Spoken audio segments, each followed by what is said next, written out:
I hear the problem. Yes. I think most everybody in the room is going to agree with it. Uh-huh. But what do we have to look forward to as a measure of solution? Realism. Well, Courage. Even though we understand it, even when Yes. we accept it as real, what can we do about it? Okay, well, I'll give you two things. One of them's already being done, although it's probably not being done as much as it should be, and the other one is not being done at all. The first one is this. The mosques, in the great degree, in the United States, are locations of sedition. They are religious gathering places, but they are also places where people are plotting to destroy the United States. Now, nobody wants to say that, and everyone is shocked because it's a religious place, and we don't talk about religious places like that. But I quoted you what they're saying. I didn't make this stuff up. You can go and look it up yourself, and it's in there. And there's plenty more of it, too. Now, the point is that if there's an organization in the country that you know is plotting to destroy the government as a whole and to kill millions of people, then is it really realistic to say, well, we have to allow these people freedom of religion, and so we can't go into those places and listen to what's going on? I mean, I'm all for freedom of religion, and I certainly am not advocating violating anyone's civil rights, but I think we can go a long way toward monitoring what's happening in the mosques, and this has actually been enabled by the Patriot Act to some degree, so that we can at least pay attention to what's happening there, and that has to be done. We ought to populate those mosques with some of our tried and true. Yes, definitely. No doubt about that. Secondly, I just flew in this morning. So I was standing in the line, and there was this very nice lady in front of me, and they called her out and searched her baggage. Now, how many of you think she might have had a bomb? And, you know, I've been doing a lot of traveling lately, and I've seen grandmothers in wheelchairs, and the most appalling things, and they're getting searched. And the problem is that everybody's afraid of being called a racist. And so that if you say, well, all the terrorists, 100% of the terrorists are young Muslim males, and so maybe we should just be a little more careful about young Muslim males, well, then you're a racist. Well, is it, okay, I love everybody, but is it, if I know that there's a group of people that wants to kill me, well, then maybe I'll risk being called a racist and say we need to investigate them. And, you know, this is called profiling and so on. And yes, innocent people will be inconvenienced. And I've been inconvenienced. You know, a lot of people have said to me, well, you look like a Muslim. Yes. And I don't mind. If they want to search me every time and take off my socks and shoes and necktie and everything, fine. I don't mind, because I know what we're up against. But nobody has the courage to do that, because the fundamental evil in the world is racism, not terrorism. And as long as the fundamental evil in the world remains racism, and not that people are trying to kill us, then we're all going to just get killed. But you understand, I'm not advocating racism. It's just that people can't be realistic about that issue anymore. Yes, sir. I don't understand why we don't hear more of this information from other sources. I was listening to C-SPAN the other day, and Emerson was talking about American Jihad, his book. And he was telling things like what you're telling, and saying that he's been boycotted by PBS ever since. He's never been allowed back. Well, I've never even been invited. What's wrong with our public broadcasting systems? What's wrong with our news? They're afraid to tell the truth. Yes, because they'll be called racist. It's totally scary. But see, I'm not even talking about a race. First line of defense is our news, and we're not getting the news. I mean, see, it's absurd on the face of it, because the Muslims are not one race. It's racist to call racism when you're talking about Islam, because Islam is a multicultural, multinational entity. And there's not any one race that it involves. I mean, actually, that makes the airport thing difficult, because young Muslim males don't actually all look the same. But certainly, you can keep a realistic eye out for people. Yes, sir. Yes, ma'am. Yes, you said somewhere in your talk, which has been wonderful, and I thank you. Thank you. That you think that perhaps we should be moving in the direction of using our spiritual resources in the response. Can you say more about that? I would love to. Thank you. I'll give you an example. Nigeria. Islamic religious law stipulates that there has to be, to prove rape or adultery, 4 male witnesses who saw the act. The woman's word does not count in those cases. So if a woman is raped and she goes to the authorities and says, I was raped, worthless, means nothing. 4 male witnesses who saw the act. Now, how often are you going to have 4 male witnesses who saw rape? All right, so the whole thing is absurd, but it comes from the thing, see, this is what we're up against, again, is that the life of the Prophet Muhammad is considered normative.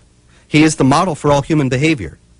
And he is, I don't agree with Jerry Falwell that he was a terrorist, but I believe that he was a 7th century man and a 7th century warrior. And he lived his life in a 7th century way, and 7th century was a brutal time. And to canonize that and say this is the model for all human behavior is to canonize that brutality. So look, Muhammad had a favorite wife, Aisha. She was accused of adultery, but Allah came to his rescue, as he did many times, with a revelation that said, have they produced 4 male witnesses? If not, it's they who are the liars. That's in the Quran. Ever since then, you have to have the 4 male witnesses to prove these sexual infidelities. Now, or rape. Now, this is the problem with it. Nigeria. 2 cases recently. You have women who were raped, but they don't have the 4 male witnesses, of course, and they conceive a child. The child then becomes evidence of their guilt. They're not married, so they've committed adultery. Penalty? Death by stoning. Their word is worthless. The man they accuse denies it, and so that's good enough, and there are no 4 witnesses. Now, Sufiyatu Husseini was one of these women in Nigeria. She was sentenced to death by stoning. And there was an international outcry, and thank God, ultimately the international pressure prevailed, and she was exonerated. But there were a lot of Muslims who were very upset about that because they were following, and the Attorney General in Nigeria said, we're following the law of Allah, so we're not going wrong. But anyway, look, the Archbishop of Lagos, Nigeria, the Roman Catholic Archbishop of Lagos, offered to the Muslims, stone me in her place. Now, there is a sharp distinction between Christianity and Islam. And I'll never get on PBS Now, because to say something nice about Christianity is even worse. But the fact is that there are significant differences between Christianity and Islam and their fundamental attitudes towards human life. And one of them is a religion of purity and law and justice, as they see it, and the other is mercy and self-sacrifice. Now, I believe that it's only by actualizing that mercy and self-sacrifice that we're ever going to really prevail against this challenge. Yes, sir. The purported failure of secular Arabism or nationalism from the 50s, 60s, 70s onward, could that have any role in the present day in the supposed upsurge of militant Islam, or has that always been below the surface? It failed because of the upsurge. The failure was caused by the upsurge. And the people who were upsurging wanted very much to bring about the failure. Because Islam is a total way of life. It is not just an individual faith. It's never been conceived as such. As a matter of fact, if you look at the Muslim calendar, the year 1, what is it? It is not when Muhammad was born. It is not when he got his first revelation or anything else that we might expect. It's what? It is the Exodus from Medina. Well, it's more importantly about that. It's the flight from Medina, but the reason why that's considered the year 1 is because the first time, it is the first time, I don't want to take all the time to recount the history of it, but in short, it is when Muhammad became for the first time the leader of a political community, a head of state and a head of an army, as well as just a preacher. That's the year 1, because Islam is not just an individual faith, but a political and a social system.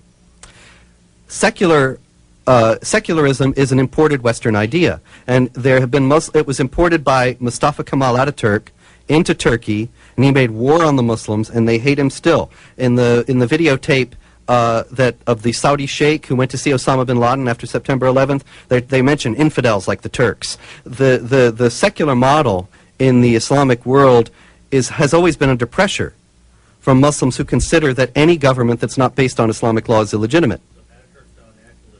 Does not have any favor in... It has some favor, but even in Turkey it's under pressure, and they're having to make more and more concessions to the people who advocate Islamic law. Now the problem there is that any secular government, Saddam Hussein, Egypt, any secular government in the Islamic world has always been, and I think will always be, under pressure from these Islamic groups who consider it illegitimate. And so, you know, you're talking about war on Iraq, and George Bush and Condoleezza Rice are going to put a democracy in Iraq, but they're not considering, I don't think, whether the Iraqis really want a democracy, or whether any democracy, especially one that's established by the United States, is going to have any appeal or any traction in a society where most people think that a government is only legitimate if it flows from religious principles. And so I think the failure of secular Islam, to get back to your question, came about because there are so many Muslims who reject the very idea of secularism. And this, again, is part of what we have to face realistically, that not everybody in the world really does long for democracy.